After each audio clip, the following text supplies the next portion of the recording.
Hello everyone, my name is Putu Damayanti with student number 089, and in this video I would like to read a poem entitled Bone and Free by Robert Frost. Bone and Free by Robert Frost. Love has earth to which she clings, with heels and circling arms about, wall within wall to shut fear out. But thought has need of no such things, for thought has a pair of dauntless wings. On snow and sand and turf I see where love has left a printed trace, with straining in the world's embrace, and such is love and glad to be. But thought has shaken his ankles free. Thought cleaves the interscalar gloom and sits in serious days all night till day makes him retrace his flight, with smell of burning on every plum, back past the sun to an earthly room. His gains in heaven are what they are, yet some say love by being thrall, and simply staying possesses all. In several beauty that thought fares far to find fuse in another star.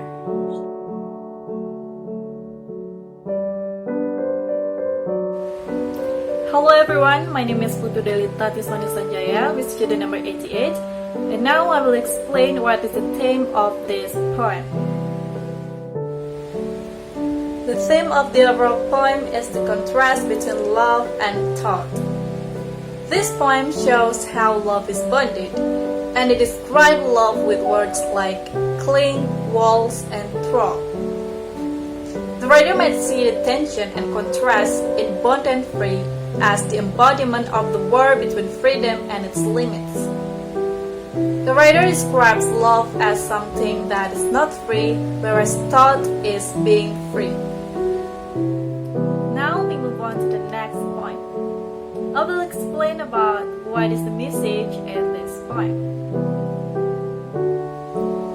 Born and Free as a title reflects the choice that Frost sees in thought and love, as well as men and women.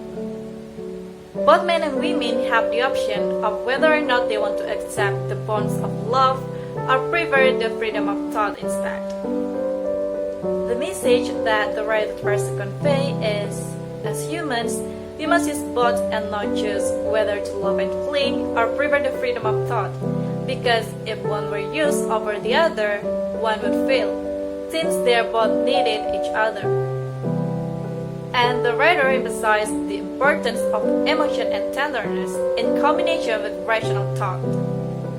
Just as thought is shackled without love, poetry will be limited in form if it does not use the true emotion. Hello everyone, my name is Sakilla Kurnia with student number 97, and here I will explain about the meaning of this poem. This poem reveals the relationship of love and thought. At first, the poem begins by the poet favors thought. Thought is not bound to the earth in any way and has the ability to travel through the realm of all possibilities, from star to star. As the poem progresses, the poet changes to speak in favor of love. While thought must travel across the universe to find beauty and freedom, love is able to find same beauty and freedom on earth simply by staying. Through generation, men and women are shaped by gender, the social roles which men and women play, and the power relation between two of them. Gender's perspective were made by culture, social relations, and natural environments, thus depending on values, norms, and laws. Men and women in different parts of the world have evolved different gender roles. Robert wants to show the reality of mind and love. Men are usually portrayed as free and women is bond. Women's activity are limited, while men won't get criticized if they want to try anything new. The case is, men too cannot try things that women has. It is taboo for social environment. This poem wants us to balance both logic which portray it as men and love which portray it as women. It is double interpretation, gender function, and the balance of common sense. Hello, my name is Kamila, with student number 110, and in this part I will explain about historical events behind Bond and Free poem. In its original in 1913 draft, the poem characterized both Love and Thought as female. Frost's decision to change gender of thoughts to masculine relates its traditional gender associations. In 1913, it is taboo to see any woman have the advantage to act and think freely. The same goes with men. It is unusual to see men do house chores, express their feelings, and do what women do. Every activity has its gender. It is the summary of the social culture back in 1913. Back then, women have to bear a child, do house chores, and must not be smarter than their husband. Women are bonded with her family. As for men, it is a disgrace if they became emotional human beings and did not have their pride high. Men are supposed to be outside their house all day and freely vocalize their thoughts. Typically, women are associated solely with emotion and love, while men are associated with masculine rationality and thoughts. By suggesting that love is triumphant in the debate over liberation, Frost is not necessarily arguing that a woman will be victorious in the battle of sexes. Instead, he emphasizing the importance of emotion and softness in combination with the rationality of thoughts. In this poem, if he has to choose between these two important sides, Frost bluntly sides with thought since he preferred to think rationally. And being emotionally unavailable is a normal thing. But still, it would be better if Bond and Free can be balanced out in the future. That's what Frost thinks. As happened in the future, Bond and Free have lost their traditional gender. Men and women can choose their activity and vocalize their opinion. Still, there are traditional norms about that, but it loosened it a bit. Hi, my name is Dea May Evelyn with student number 95, and I'm here want to explain about values of this poem.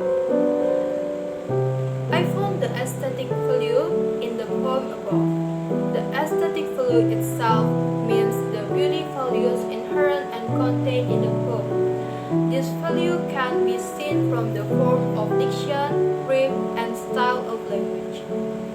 The author puts the beauty of how love is born and describes love with words such as stick, wall, and strong.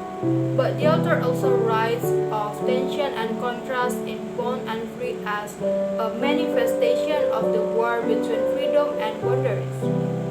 And the next, there is general value. Love and freedom of talk is not an option because there are both needed in life. Likewise, our poetry cannot sing freely if we do not use feelings in writing the poem. And the last is notice adaptable message. Balancing empathy and logic is indeed a hard work. Nowadays, people tend to move independently and rarely showing affection. The poet may want us to balance our feelings and logic. Okay, now we move to the figure of speech. Personification. The first one is love has earth to which she clings. Stanza 1, line 1. Robert Frost used word she and clings to personify love. Robert Frost intends to show the likeness between love and a woman or a girl. Love is like a woman who can be clingy sometimes towards someone that they love. The second one is but talk has shaken his anglers free. Stanza 2, line 5. Shaken his anglers free. That personification is used by Robert Frost to show how talk strangled by free his strained anglers to be free and can go anywhere he wants, and show how talk does not want to be bonded. Frost personified talk as a man. One of the man's characteristics is he does not want to be bonded. Man has a free spirit, so does That's Took. Took never can be bonded. He always finds his way to explore everything. And the third is Took clips the interstellar globe. Stanza 3, line 1. The word clips has meaning to penetrate or pass through, like air or water. The Took passes through the starry sky. With his dauntless wings, he has his ability to fly through the sky, passes the boundaries. We do not know how our Took works and how far it can go. Frost personifies Took's ability in wonderful way. He used word cliffs instead of passes. When uses word passes, the meaning behind it will not to catch it. But by using cliff, the meaning becomes so wide and it is far beyond the boundaries. Well, I will continue the analysis explanation about figure of speech in this poem. The first one in stanza 3, line 2. And sits in serious digs all night. Well, thought is being personified by Frost with sits in serious digs. Sirius is known as the brightest star on the sky, and there Thought sits all night. When night comes, Thought rests by sitting on the highest and brightest place at Sirius. He will be there for all night.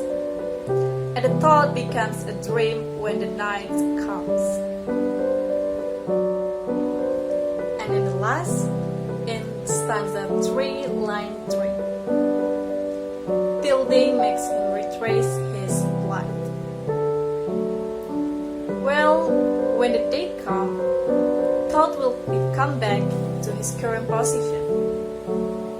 Thought becomes the brightest dream when night came, and when day comes, Thought wanders around and does his function.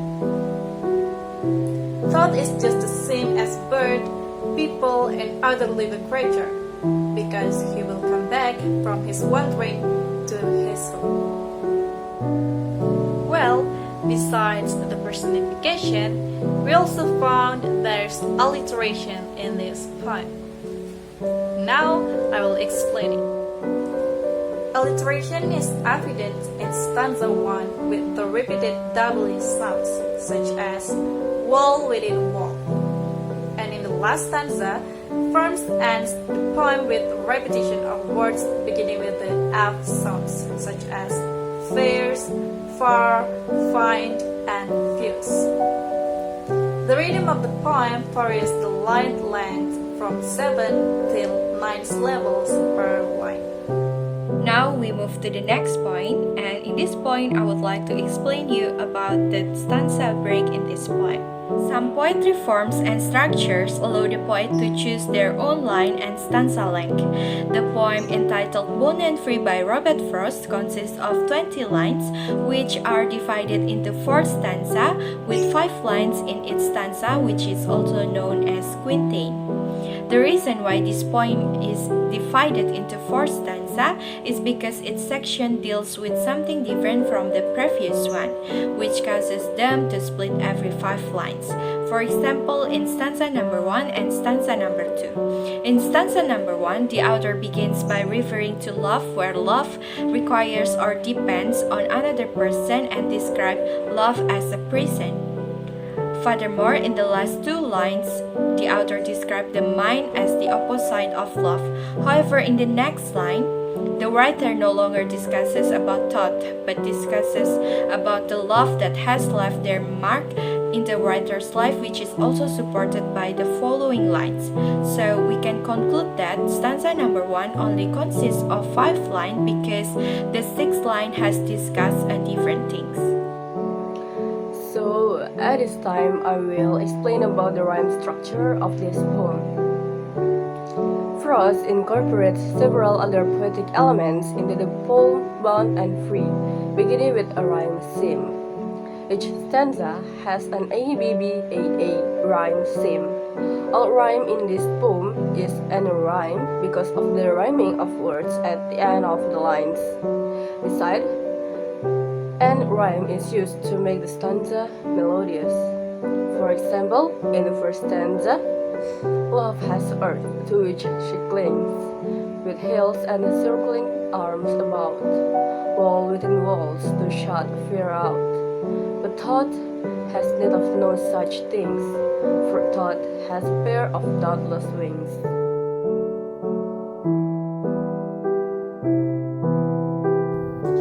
In the conclusion, we can conclude that from the poetry Bond and Free, we know that Robert Frost is a realist person. He thinks everything rationally.